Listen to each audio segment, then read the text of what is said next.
Bonjour ou bonsoir, bienvenue dans l'émission littéraire de bibliops.com. Cette semaine, dans le Nouvel Observateur, vous pouvez lire un grand entretien terrible mais passionnant avec l'écrivain algérien Boualem Sansal, qui publie ces jours-ci chez Gallimard un roman remarquable, Le village de l'Allemand ou le journal des frères Schiller. C'est un livre d'une grande noirceur, admirablement écrit et construit, captivant de bout en bout, et qui oppose un démenti cinglant à tous ceux qui pensent que le roman, que le genre romanesque n'a plus rien à nous dire aujourd'hui. C'est très difficile de le résumer, vraiment en deux mots, à travers les destinées de deux jeunes frères d'origine algérienne qui vivent dans la banlieue parisienne.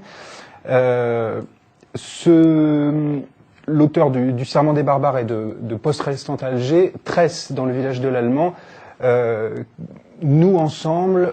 articule ensemble quelques-uns des sujets les plus brûlants, qui sont tout simplement la situation politique en Algérie, celle de certaines banlieues françaises en proie à l'islamisation, l'extermination nazie et le terrorisme islamiste. Tout ça se fait à travers les destinées donc, de ces deux frères qui découvrent que leur père était un ancien officier nazi. Alors, à l'occasion de son très bref séjour à Paris, nous avons la chance et l'honneur de le recevoir aujourd'hui. Bonjour Boualem Sansal, merci infiniment d'être avec nous. Dans l'entretien que publie l'Obs cette semaine, vous racontez d'abord que ce roman, Le village de l'Allemand, est né d'une histoire vraie, qui révèle un passé souvent occulté depuis 1945, notamment en Algérie. Oui, tout à fait. Il y a une vingtaine d'années, alors que je me baladais à l'intérieur de l'Algérie, je suis tombé par hasard sur un petit village qui m'a étonné, qui était assez curieux et très différent en tous les cas de nos villages, ce qu'on appelle nos douars.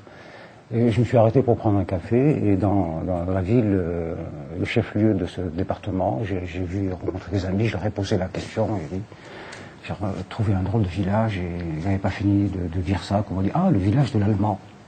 Évidemment, quand on vous dit ça, ça vous interpelle.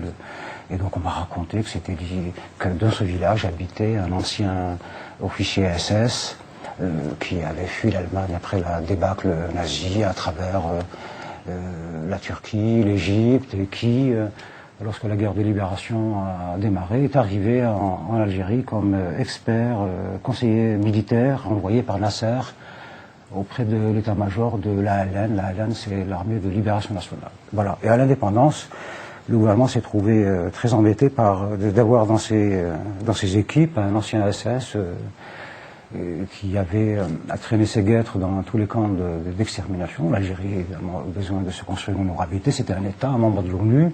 Et il vous semble que c'est un cas très isolé ou qu'il est représentatif je crois qu'il y en a eu beaucoup. Durant la guerre de libération, évidemment, les Algériens se sont battus, mais ils ont reçu de l'aide de partout, des pays frères, des pays de l'Est, des pays arabes, des Cubains, des uns et des autres qui venaient en renfort, soit en tant que conseiller politique, conseiller militaire, et voilà, et même des aventuriers de tous bords qui avaient envie de se battre dans leur esprit pour une juste cause. Voilà. Et donc, je suis sûr qu'en fouillant dans cette histoire-là, on trouverait vraiment des histoires assez fantastiques. Et celle-ci en est une, donc un ancien SS et qui finit sa vie en Algérie. Dans le roman, ça se termine de manière tragique pour lui, mais dans la réalité, il est mort de sa belle mort, tranquillement, honoré, respecté dans son douar. Voilà.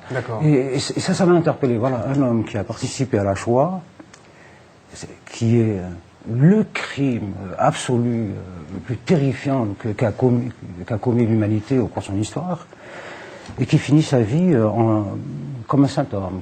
Donc, ça c'est révoltant. L'idée est révoltante que des gens qui ont commis de tels crimes puissent échapper à la sanction. Mais je pense aussi aux gens chez nous, islamistes, mais aussi militaires, qui ont commis des crimes aussi abominables et qui ont échappé aussi à la sanction, à la justice. Et je me suis posé la question, c'est l'histoire, ça. Quand on découvre ça maintenant, comment on réagit? Alors j'ai inventé à cet Allemand deux garçons. Un cultivé, donc j'ai voulu qu'il soit un homme cultivé, instruit, donc qui réfléchit, qui est capable de faire des recherches et d'analyser la situation et de dire comment il va réagir. Et un jeune, enfin le jeune frère beaucoup plus moins instruit, plus frustre. Comment un garçon frustre découvre l'histoire, une histoire aussi terrible. Donc voilà. Et donc c'est le cheminement de ces deux garçons qui héritent d'un passé terrible de leur père et qui sont eux-mêmes dans une situation qui, tout d'un coup, ils voient qu'il y a beaucoup de parallèles entre ce que leur père a vécu, a fait, le nazisme, la Shoah, et ce qu'eux-mêmes vivent en Algérie, l'islamisme, et qui utilise les mêmes techniques et a la même finalité que le nazisme, et dans les banlieues françaises, puisque le jeune frère vit dans une banlieue française. Lui est confronté aussi il vit dans un lieu clos, une banlieue, qui fonctionne comme un camp de concentration. Un camp de concentration, quand même. Voilà. Et il a face à lui des islamistes qui ont pris la cité en main et qui déroulent un discours qui est très proche de celui des nazis.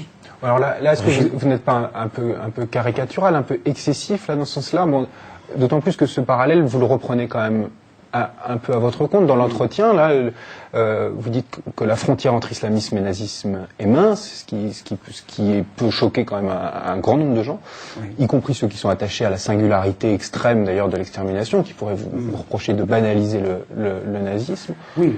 Non, je ne banalise pas. Non, au contraire. Mais c'est vrai que la frontière est mince. L'islamisme n'est pas encore le nazisme. Il faudrait qu'en ce moment il soit au pouvoir et qu'il dispose de tous les moyens de sa politique. C'est pas le cas. Mais ils s'en approchent. On a l'impression qu'ils cheminent dans la même voie.